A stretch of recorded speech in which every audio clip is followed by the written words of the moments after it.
आज इस वीडियो में हम बात करने वाले हैं एस्ट्रल लिमिटेड के Q2 के रिजल्ट्स के बारे में। अभी कुछ ही मिनट पहले एस्ट्रल ने अपने क्वार्टरली रिजल्ट्स को अनाउंस कर दिया, तो चलिए देखते हैं इस बार कंपनी ने कैसा प्रदर्शन किया है।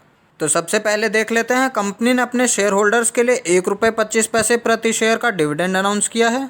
रिजल्ट्स देखने से पहले मैं आपको ये क्लियर कर देता हूँ कि जो भी फिगर्स दी गई हैं वो सभी रुपीज़ इन मिलियंस में दी गई हैं, लेकिन हम इन्हें मिलियंस में नहीं करोड़्स में कन्वर्ट करके बात करेंगे। तो सबसे पहले देख लेते हैं कंपनी की टोटल इनकम यानी रेवेन्यू फ्रॉम ऑपरेशंस। तो पिछले साल कंपनी की इनकम जहां 1207 करोड़ रुपए थी, वो इस साल कम होकर 1185 करोड़ रुपए हो गई है, जबकि क्वार्टर ऑन क्वार्टर बेसिस पे 1224 करोड़ रुपए से कम होकर ये 1185 करोड़ रुपए हो गई है। तो कंपनी की इनकम में ईयरली और क्वार्टरली दोनों में ही गिरावट देखने को मिल रही है। अब देख लेते हैं कंपनी के एक्सपेंसेस यानी खर्चे कैसे रहे हैं। तो कंपनी के खर्च जहां पिछले साल 1020 करोड़ रुपए के थे, वो इस साल बढ़कर 1086 करोड़ रुपए के हो गए हैं, जबकि क्वार्टर ऑन क्वार्टर बेसिस पे 1098 करोड़ रुपए से कम होकर 1086 करोड़ रुपए हो गए हैं।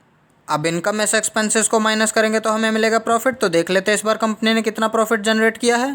तो पिछले साल कंपनी का प्रॉफिट जहां 143 करोड़ रुपए था, वो इस साल कम होकर 75 करोड़ रुपए हो गया है, जबकि क्वार्टर ऑन क्वार्टर बेसिस पे 96 करोड़ रुपए से कम होकर ये 75 करोड़ रुपए हो गया है। तो कंपनी के प्रॉफिट में क्वार्टर ऑन क्वार्टर बेसिस पे गिरावट तो देखने को मिल ही रही है, साथ ही साथ इसमें ईयर ऑन ईयर बेसिस पे भारी गिरावट देखने को मिल रही है। अब क्योंकि एस्ट्रल ने ये नंबर्स मार्केट क्लोज हो जाने के बाद अनाउंस किए हैं, तो मंडे को देखना होगा मार्केट इस पर कैसा रिएक्शन देता है। अब देख लेते हैं कंपनी का ईपीएस यानी अर्निंग पर शेयर। तो पिछले साल कंपनी का ईपीएस जहाँ 7.01 था, वो इस साल कम होकर 3.50 हो गया, जबकि क्वार्टर ऑन क्वार्टर बेसिस पे 4.41 से कम होकर ये 3.50 हो गया है। तो ये हमने देखा एस्ट्रल के Q2 के रिजल्ट्स को। उम्मीद करता हूँ वीडियो आपको अच्छी लगी होगी। वीडियो अच्छी लगी तो इस वीडियो को लाइक कीजिए, पहली बार आए तो सब्सक्राइब कीजिए।